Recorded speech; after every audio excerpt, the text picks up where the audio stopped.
Nike Metcon 9. The Strike Movement Haze Trainer. Today we're going to be comparing the Nike Metcon 9 to the Strike Movement Haze Trainer. I am joined here with Raechel. She is the That Fit For Him podcast co-host.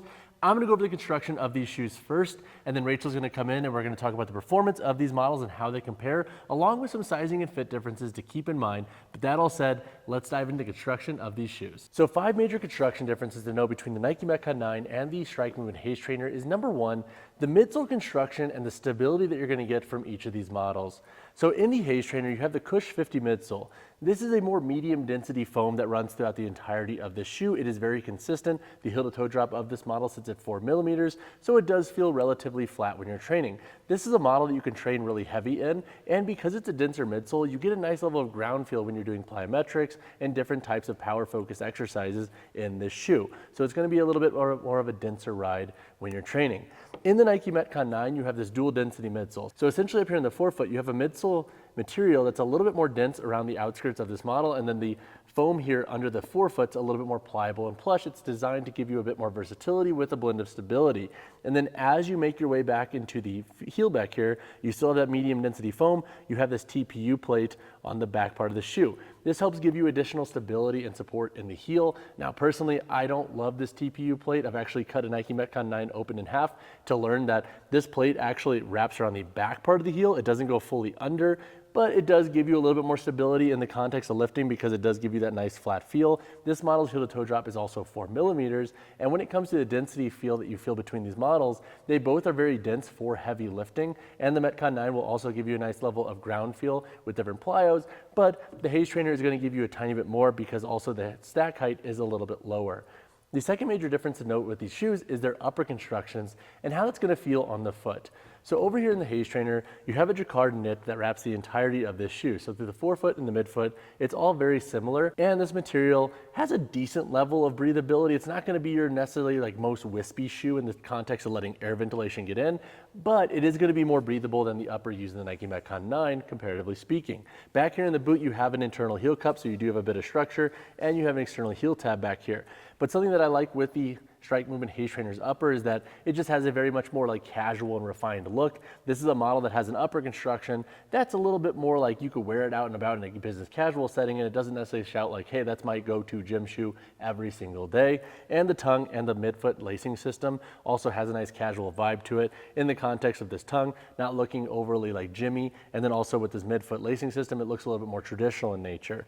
Over here in the Nike Metcon 9, you have a mesh upper with some haptic overlays over here in the forefoot, and then you also have this rubber rope guard here on the lateral and medial side that extends up on the shoe. This gives this model a much more bulky feel. It is less breathable than prior iterations of the Metcon. Honestly, since like the 7, this model hasn't been that breathable in the gym. The boot itself is a little bit more low profile, has a nice level of structure to it, and the lacing is a little bit more traditional in the context of the lacing system, and you still have that padded mesh tongue with this lace-lock system. In the context of breathability, I've already kind of alluded to this, but you're not going to have as much breathability in the Nike Metcon 9, and to be quite honest with you, I don't love these rubber overlays. I feel like it just adds bulk to the shoe. They're a little bit gaudy, and honestly, I think it just makes it look a little bit weird. Some folks like it. I'm personally not the biggest fan.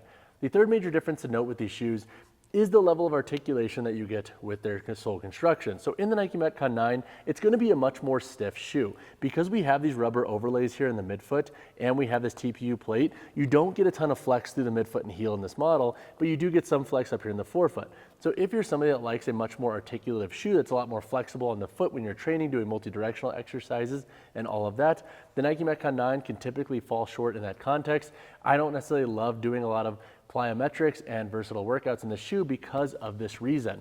In the Haze Trainer, this model is going to give you a lot more flex. So this shoe breaks in really fast. It feels a lot more minimalist. And oftentimes, folks who love this shoe are also barefoot shoe lovers or like to train barefoot as well. This model often serves as like that bridge shoe for them.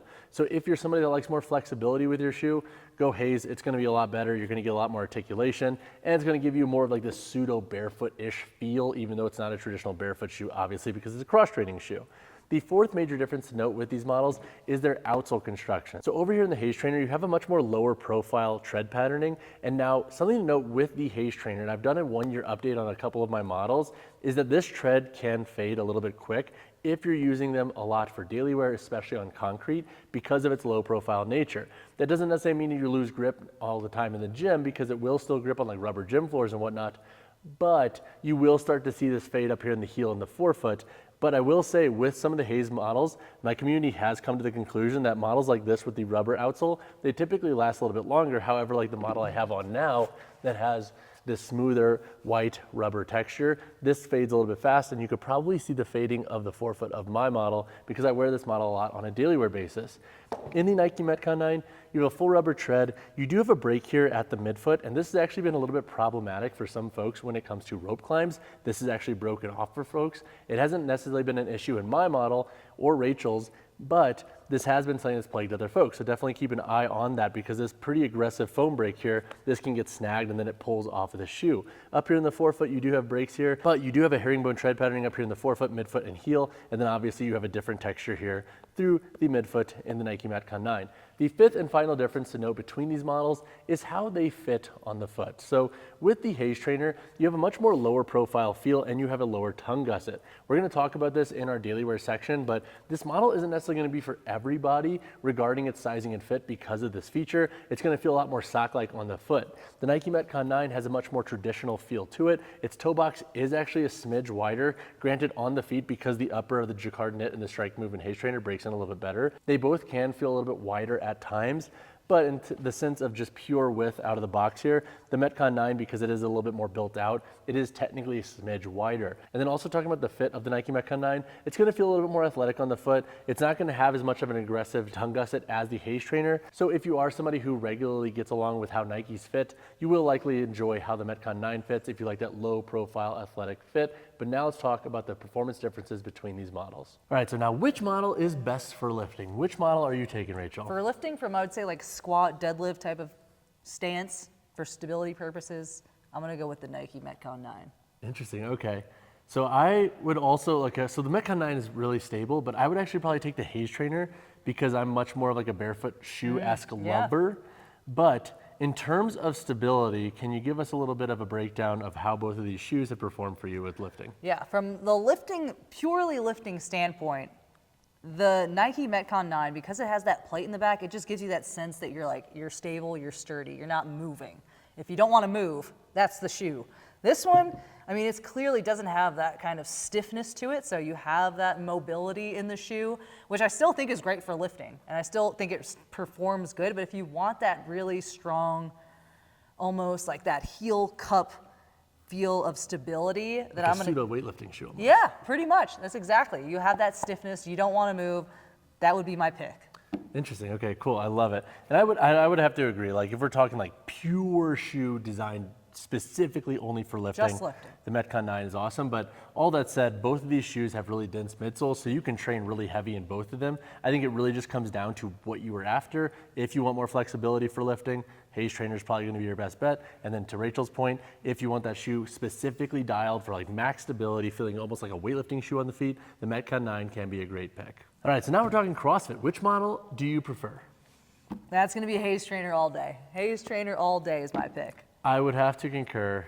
I'm going with the Haze Trainer. And to give a little bit of rationale as to why I don't love the Metcon 9, purely for CrossFit, because here's the thing, they can work. A lot of folks wear the Metcon 9 for CrossFit and they enjoy them. My issue with them is that with this plate, it is just not versatile enough. If there is a WOD with running, this is not comfortable. And then also with this heavy rope guard here, it's just kind of excessive and bulky, and truthfully, I don't think it necessarily really gets the job done in the sense of like how much emphasis they put on it for what it's actually doing. I just don't love it. Yeah, I mean, I feel like that's built for an excessive amount of rope climbs. Excessive amount. But I mean, from this, the feel of the shoe, like it's so comfortable, number one. It hugs your foot, like you have so much mobility in it. It feels like it's just a part of your foot. I feel like perfect for CrossFit. Now on the rope climb thing though, this doesn't have any kind of reinforced outer part here. Yes, and that is a caveat with the Haze Trainer, is that durability in certain things can be an issue. So this can get burnt up if you're doing a lot of high volume rope climbs. If you're at a CrossFit box that doesn't have a lot of rope climbs programmed, or if you just don't make that a big emphasis in your classes, like this model will be plenty fine as well. But I'm with you. I'm taking the Haze Trainer. The articulation, the versatility of it, it just kind of trumps the Metcon 9. And I think if Nike can ever get rid of this TPU plate, we can consider them more in the running. But until they do, I just don't love this shoe for CrossFit because Yeah. you're just limited with the range of what it's going to be really great for. Yeah, I agree. I barely want to walk in those, so. Let's dive into our Not next good for section.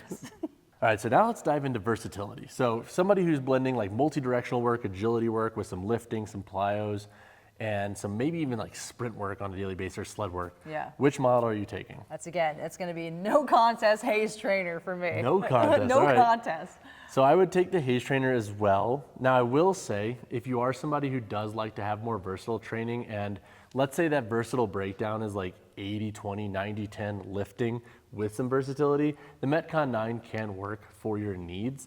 My issue with it is that when we talk about pure versatility though, it just does not feel great for multi-directional work. It feels heavy and bulky, and this heel again, like if you're doing a broad jump and you're landing on that heel, it just hurts and beats you up. So I wanna know, the Haze Trainer though, your pick for versatility, like what are some features that you really love with it for that context? Yeah, I mean, number one, just the flexibility of that shoe. It's still, even though, I mean, you can consider it more of a minimalist shoe, it still has like a good amount of cushion in it. So it doesn't, I'm not the biggest fan of barefoot shoes, and I love these. So I think it still has a good amount of support and cushion. I think it has good traction or grip on it, and it moves, it just hugs your foot so well that it feels like it's just like a glove that's just moving with you. So if you're doing plyos, you're doing agilities, you're jumping, you're running, you're sprinting, like it just feels a part of your foot, and it's so comfortable that it sold me. All right, so Haze Trainer is taking the W here once again. All right, so now let's talk about short runs. Which model are you taking, Raechel? Surprise, surprise, it's the Haze Trainer, my friends. Same for me. With the Nike Metcon 9, like you can use them for sprints. You can use them for 400 and 800 meter bouts, and they can be okay if you're primarily a 4-foot striker and you're moving at a faster pace. My issue with the Metcon 9, and I've talked about this in all of my Metcon 9 videos, is with its bulky feel and its heel back here, if you're a midfoot or heel striker, like forget about it. This is the most uncomfortable shoe, I think, for running in the kind of like more premium cross-training shoe space right now. And I get that it's great for lifting, but if you want any form of versatility and running or hybrid-esque feel with your shoes, this is not gonna be your best bet. But with the Haze Trainer, I know you made a point earlier about running outdoors in it. Yeah, you're talking about running outdoors. It can make that bottom of this shoe, which we call the outsole. We're learning, guys. The outsole can fade quicker if you are doing a lot of outdoor running, so just keep that in mind. But still, I mean, even with that, I'm still picking the Haze Trainer. 100%. Like, it's that heel in the Nike is just not runner friendly. Yeah, and I think you have on actually the same colorway in the Haze as me, and your outsole has faded a little bit, and we've both done a couple good bouts of running outdoors in both of ours and a lot of walking, and yeah, it starts to fade. So if you do want a Haze Trainer for running, if you go with the rubber outsole here, you can typically get a slightly longer lifespan, and that might just be me and the community's kind of like placebo of this shoe, but it's tend to work really well thus far. But let's talk about our final performance section now. All right, our final performance section is daily wear. Which model are you taking, Raechel? It's gonna be the Strike Movement Haze Trainer for daily wear. That's my pick. Same with me, and I don't want this video to seem like we're bashing the Nike Metcon 9. I think it just has a very limited scope of use in the context of what we are discussing for performance. The Haze Trainer, I'm taking it because it articulates a ton, feels very good on the foot, and it just looks casual. I know not everybody loves the appearance of the Haze Trainer, but I am personally a fan. I have worn this shoe in business casual settings. If I'm traveling, this is my go-to model. And for daily wear for you, like, do you find that you often grab this model as like your go-to travel shoe? Like, do you wear it all the time for walking and whatnot? 100%. Again, I'm gonna say this. I was a Nike Metcon wearer before. That was my shoe. And once I got to try these, I instantly switched over just because, again, it hugs your foot. It gives your just foot like a nice hug and says, welcome. We like it here. And it's so comfortable. And again, I'm not like a minimalist shoe wearer. Like I wasn't seeking out something minimalist, but it has like a good amount of still cushion and comfort in there with that like foam that it has. And it just is extremely comfortable. Why wouldn't I want to wear this all the time? Now I will say, I do want to expand on that a little bit because I know we've talked about it, how it hugs the foot like a sock. But in the sizing section, I think we should definitely disclose that it's not going to be sock-like for everybody, and we'll explain why. All right, so now let's go over some sizing and fit. So in my Nike Metcon 9 and my Haze Trainers, I went true to size in both of those models. I have about an E to double E with foot and normal arch, and I enjoy the fit of both of those shoes. I never really feel restricted. Raechel, how did you size your shoes? I also was true to size on both of these. I don't know what my foot width is on the chart of alphabets, but She has a narrower foot. I would say you're probably between like a D and an E, to be okay, honest. I do. I have a very narrow foot, which sometimes is an issue with shoes. So these were the same size, true to size on both. However, this one, like I said, it hugs my foot, and I have a narrow foot. So I could see that as being an issue with some people with a wider foot, right? Yes, and in a lot of my Haze Trainer reviews, if you go to the comments, you'll actually see folks go back and forth. And I often language the Haze Trainer as being one of the more polarizing cross-training shoes at the moment for being a little bit more hit or miss for sizing and foot anatomies. Like, if you have a higher instep, a very thick foot, or a very flat foot, this model can often feel wicked restrictive for you. So before you buy, if you find that you're in that category, drop a comment down below and I can kind of help you navigate that sizing and fit dilemma, because with the Haze Trainer, some folks love it, like yourself, with the sock-like fit, but at the same time, that can feel very polarizing for certain foot anatomies depending on what your foot is actually built like. All right, so when it comes to the price of these shoes, sadly, you're not gonna be able to save on either model. Rachel, how much did you pay for both of your shoes? Both $150. We are hitting that as the main premium price for cross-training shoes. It's been slowly creeping up. But I will say, if you are trying to save a little bit, Nike can typically have more sales in different colorways, and not even just Nike, but different retailers. Whereas the Haze Trainer, I find, is very tough to find on sale. Sometimes you can find them on Box Basics marked down, but I find that Strike Movement site often very rarely has sales. But for both these shoes, $150. All right, so now let's rip through the construction details of the Haze Trainer and the Nike Metcon 9. Up here on the toe box, you have an extended outsole layer that wraps up on both shoes. I like this feature because it does help protect this toe box a little bit. In both these models, you do have a light toe guard too, internally on these models. On the upper construction, you have a jacquard knit upper that wraps the entirety of the forefoot and midfoot in the Haze Trainer. Back here in the boot, you have a bit of structure. You have an external heel tab. And looking at the midfoot in the Haze Trainer, you have 1, 2, 3, 4, 5, 6 core eyelets that go up with the 7th for lace lock. You also have a gusseted tongue in the Haze Trainer, and you have this padded mesh tongue with a pocket here to tuck your laces. This is a signature thing on all the Haze Trainers. A lot of folks enjoy tucking their laces when they're training, and you have a traditional lace with the Haze Trainer as well. Looking at the Nike Metcon 9, you have this mesh upper that extends from the forefoot into the midfoot, and then you have these haptic overlays, which is this like rubber 3D texture on the forefoot here. You can kind of hear how that has a little bit of friction to it. Looking at the medial midfoot, you have this big rubber rope guard, and then on the lateral side, you also have a rope guard that wraps up over the midsole into the upper here with some Nike branding. The boot itself is a padded mesh. There's a bit of structure to it. And looking at the tongue of the Nike Metcon 9, you have 5 core eyelets that go up, a padded mesh tongue that does have a lower gusset, and then you also have that lace lock loop up here, which will serve as your main form of security with this, because you'll tuck your laces underneath, or the lace as it is now. Looking at the midsole in these models, you have the dual density midsole in the Nike Metcon 9 as mentioned in our construction feature, and you have the TPU plate back here in the heel. Again, you have this rubber rope guard that wraps over the midsole on the lateral and medial side of this shoe. It's designed to help give you additional bite on rope climb. I think it's a little bit gaudy and it feels a little bit heavy at times. In the Haze Trainer, you have that Cush 50 midsole that wraps the entirety of the shoe. You do have a little bit of an outsole overlay here on the lateral and medial side. It doesn't give you the most protection though, and again, if you're doing a lot of high volume climbs, this can be problematic at times in the sense of burning this up, but overall, it does do a pretty good job in the sense of durability if you're not doing a ton of climbs at that. Looking at the outsole, you have a lower tread patterning here in the Haze Trainer. It does a decent job with grip overall, but again, it can fade decently fast.